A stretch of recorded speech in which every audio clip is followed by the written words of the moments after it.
우유값이 또 오른다.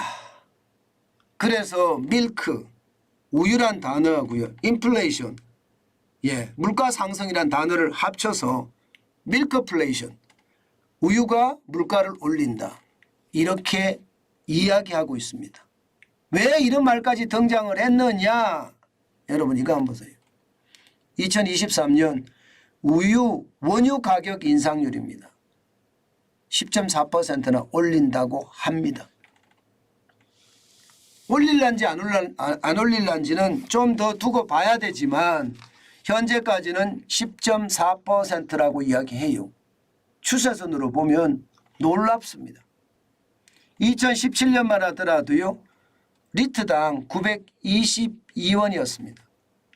그러던 것이 2018년에서 2019년 사이 0.4% 올라서요. 리터당 926원이었거든요. 2021년에는요. 2.3%가 올라서 947원이 됐고요. 2022년에 많이 올랐습니다. 5.2%가 올라서 996원이 됐습니다. 리터당. 그런데 2023년 10.4%가 오를 가능성이 있다는 이야기입니다. 지금 협상을 하고 있지만 이게 쉽지 않아 보여요. 그러면 리터당 1,065원에서 1,100원이 되는 거거든요. 내년에 우유 가격이 이 정도까지 간다는 이야기예요. 이 정도까지. 내년 원유 가격이.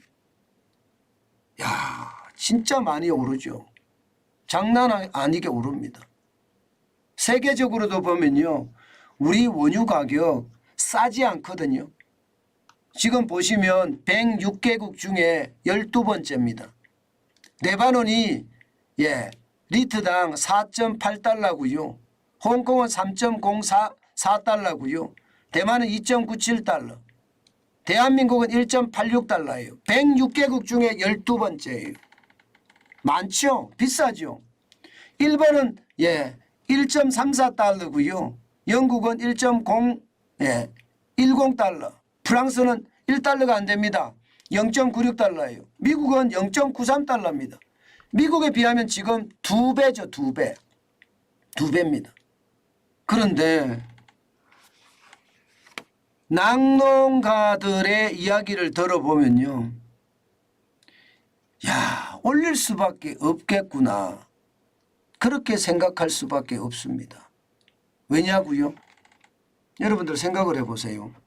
낙농가를 생각해 보자고요. 지금 사람이 있습니까? 인력이 없습니다.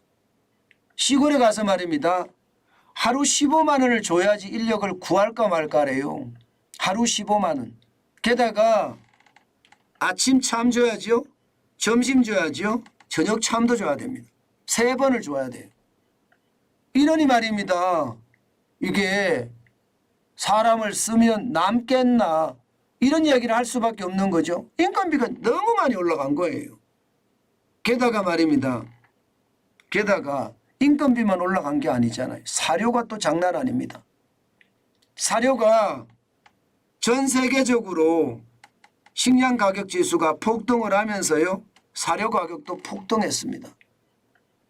소에게 주는 사료 가격이 기존에 보다가 말입니다. 많이 들어갈 때는 2배가 넘는다고 하고요. 양에 따라 다르긴 하지만 폭등이라는 말을 실감한다고 해요. 폭등이라는 말을. 그 정도로 장난 아니라는 이야기죠.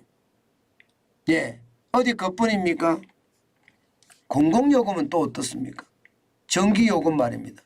가스요금 말입니다. 특히 전기요금은요. 시골에서 굉장히 영향을 많이 미칩니다. 이게 여러분 노인네 2분이 사는데도 전기요금이 한 달에 6만 원 돈이 나옵니다. 6만 원. 말이 6만 원이지 여러분. 노인네 2분이 사는 집에 6만 원이 나온다는 건 이게 굉장합니다. 그런데 축사로 가보자고. 축사로 가면요. 전기를 많이 쓸 수밖에 없거든요. 이게 말입니다. 송아지를 놓는다 그러면 전기 계속 켜놔야 돼요. 송아지 받아내야 되잖아요. 의외로 전기요금이 많이 올라가요. 게다가 이게 유가가 또 얼마나 올라갔습니까? 뭐 트랙터라든가 하는 그런 재반 비용까지도 지금 공공요금 인상하니까 다 올라간 거예요. 이렇게 말입니다. 축산농가는 3중고, 4중고, 5중고입니다. 진짜 심각하다고 해요.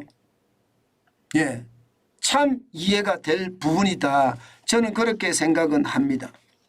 그렇지만 그게 우유가 오른다는 것은요. 그것도 10.4%가 오른다는 것은 충분히 이해는 할 수 있지만 이게 물가 전체를 올려서요. 오히려 소비를 약화시키는 결과를 가져올 수도 있습니다. 게다가 말입니다. 우유 가격이 올라가면 이게 우유와 관계 있는 거 있잖아요. 뭐 당장 관계 있는 게 빵이나 커피죠. 빵값 올라갈까요? 당연히 올라가죠. 커피값 올라갈까요? 저는 당연히 올라간다고 생각을 합니다. 그러면 여러분, 이게 물가를 올리는 쉽게 말하면 핵심 포인트가 될 수도 있겠다. 이런 생각을 할 수밖에 없습니다. 오죽했으면 말입니다. 이게 정부에서조차도 말입니다. 원유값 좀 덜 올렸으면 좋겠다. 이런 얘기를 합니다. 정부에서조차. 그만큼 말입니다. 이게 물가에 대한 어떤 심각성이 있거든요. 여러분, 소비자 물가는 많이 떨어졌다고는 하나 외식 물가 한번 보세요. 외식 물가. 외식 물가 안 떨어졌거든요. 외식 물가 작년 9월에 9%라고 하는데요. 올 6월에 보면 6.3%예요. 여러분들도 외식을 해보시면 잘 아실 겁니다. 요즘 밥집에 가서 말입니다. 뭐 그럴듯한 찌개 하나 시켜놓고요. 소주 한 두어 병 먹으면 그냥 5만 원이에요. 둘이서 가도요. 그냥 5만 원입니다. 아니 밥집에 가면 이게 싸게 먹으려고 가는데 5만 원이면 될까요? 이게 만약에 좀 괜찮은 중국집을 가잖아요. 뭐 괜찮다는 게 그냥 뭐 자리가 좀 많은 곳을 말하는 거예요.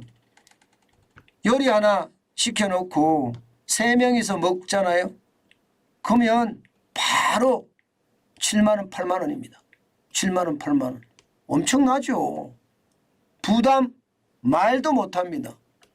그런데 밀크플레이션이라고 해서 우유가 오르면 빵 가격 오르고 커피 가격 오르면 또 한꺼번에 외식 물가가 춤을 출 수도 있습니다.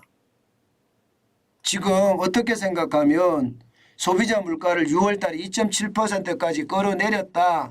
그래서 이게 물가 안정을 꾀할 수 있다. 이렇게 이야기하고 있는 참인데 다시 이게 밀크플레이션이 되면 시장에는 그만큼 충격이 된다. 이런 얘기가 되는 거고요. 저는 백반양보해서 말입니다. 우리나라의 우유값이 굉장히 비싸다는 것. 이것도 참고가 되셨으면 좋겠어요. 이게 단순하게 말입니다. 나 우유값 많이 받는 게 좋아. 이렇게 생각할 수도 있는데요. 그렇게 많이 받았을 때 이게 수요가 계속해서 떨어지면요. 결국 축산농가도 손해보는 수밖에 없습니다. 우유를 버려야 되는 그런 상황에 처할 수도 있습니다. 지금 여러분 우유 회사들이 망하는 것도 보잖아요.